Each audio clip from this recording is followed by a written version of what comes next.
کہ پہلی محنت جو ہم کو کرنی ہے وہ اس بات کی کرنی ہے کہ ہم گناہ سے کیسے بچیں. مقابلہ کرنا پڑے گا، ہر قدم پر مقابلہ ہوگا، کیونکہ چاروں طرف سے گناہوں کا بازار ہے، گناہوں کی یلغار ہے. اچھے سے اچھا آدمی، نیک سے نیک آدمی آج کے دور میں اپنے کو گناہ سے نہیں بچا پا رہا ہے.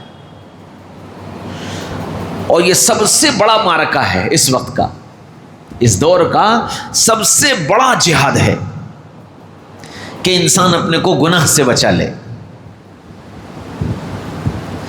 اچھا، گناہ سے پہلے اسباب گناہ آتے ہیں، گناہ سے پہلے اسباب گناہ آتے ہیں، یعنی جن کے ذریعے سے گناہ ہوتا ہے. تو ان اسباب گناہ میں ایک تو آلات ہیں، موبائل ہے، ٹی وی ہے، آلات ہیں، کمپیوٹر ہے، ٹیب ہے، لیپ ٹاپ ہے، یہ سب آلات ہیں جن کے ذریعے سے گناہ آئیں گے.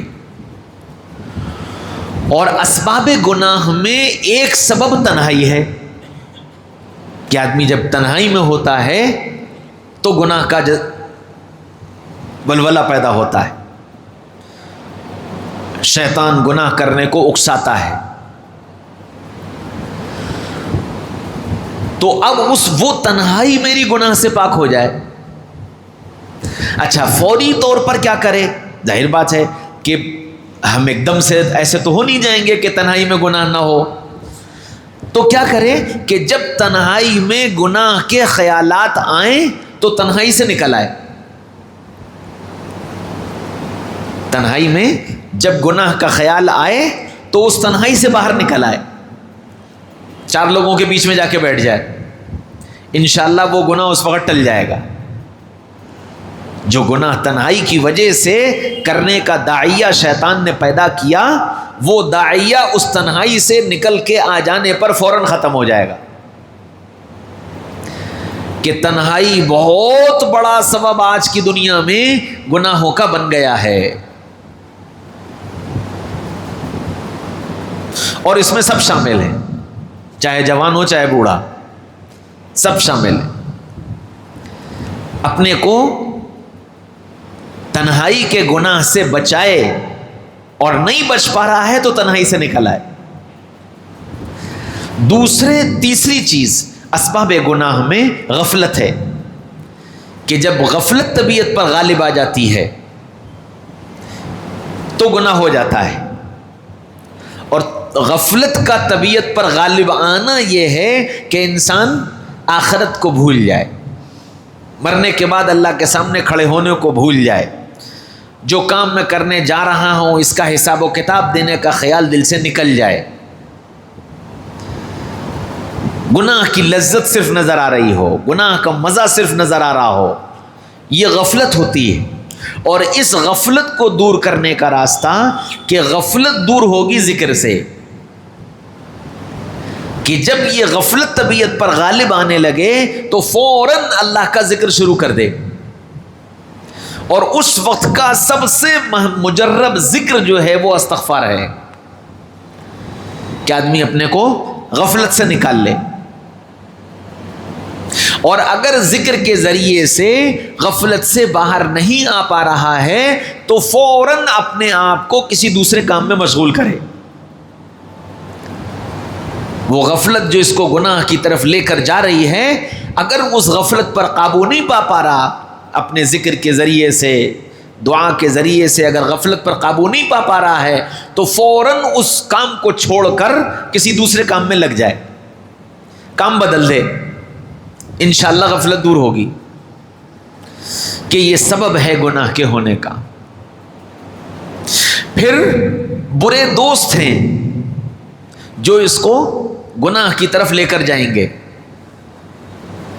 تو اس کے لیے قرآن نے حکم دیا، یا ایھا الذین آمنوا اتقوا اللہ وکونوا مع الصادقین، کہ دیکھو اچھے دوستوں کے ساتھ رہنا، سچے دوستوں کے ساتھ رہنا. اگر میں اپنے ایمان، اپنے اعمال، اپنے یقین کے اعتبار سے اتنا مضبوط نہیں ہوں کہ ایک غافل انسان کو غفلت سے نکال کر اللہ کی طرف متوجہ کر دوں، تو پھر میرے لیے یہ بات جائز نہیں کہ میں ایسے دوست کے پاس جا کر کے بیٹھوں، کیونکہ وہ تو پھر مجھے بھی اپنے رنگ میں رنگ دے گا۔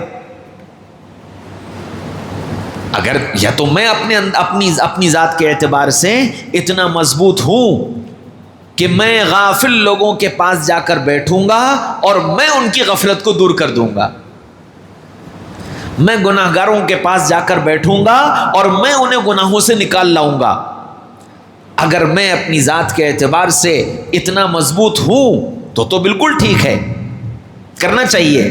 لیکن اگر یہ خطرہ محسوس ہو رہا ہے کہ میں غافل لوگوں کے بیچ میں گیا تو میں بھی غافل ہو جاؤں گا، میں گناہ گاروں کو نکالنے کے لیے گیا تو میں بھی گناہ میں مبتلا ہو جاؤں گا، ایسے انسان کو ایسے دوستوں کے بیچ میں اور ایسے لوگوں کے بیچ میں جانا اور بیٹھنا جائز ہی نہیں ہے۔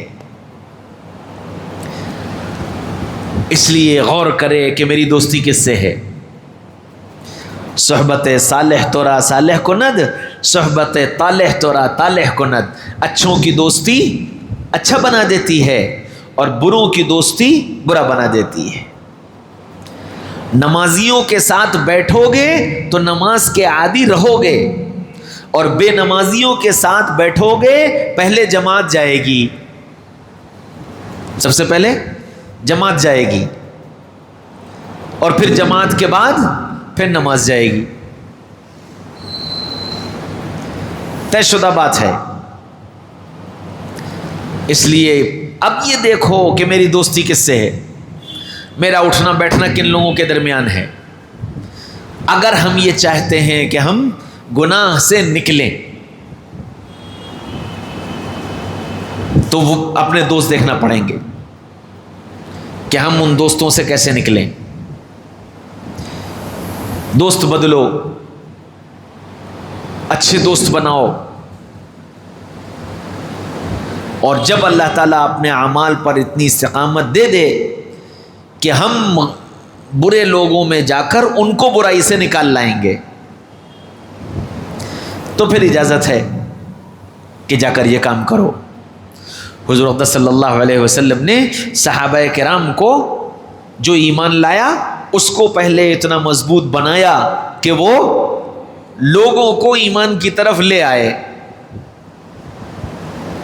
اور جب یہ استعداد پیدا ہو گئی کہ یہ اب جن کے درمیان جائیں گے تو یہ ان کے رنگ میں نہیں رنگیں گے بلکہ یہ ان کو لے کر آ جائیں گے، تو پھر ان سے کہا گیا کہ بھئی اب جاؤ، علاقوں میں جاؤ، محلوں میں جاؤ، دیہاتوں میں جاؤ، ملکوں میں جاؤ، اور وہ جہاں گئے وہاں سے لوگوں کو لے آئے، زندگی بدل گئی۔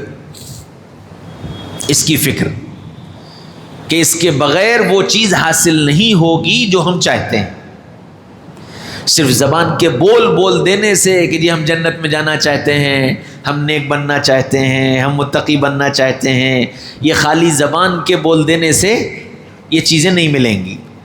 ان چیزوں کو حاصل کرنے کے لیے وہ محنت کرنی پڑے گی جیسی محنت ہم دنیا کو بنانے کے لیے کرتے ہیں، اس پر اپنا وقت لگاتے ہیں، ایسے ہی وقت لگانا پڑے گا۔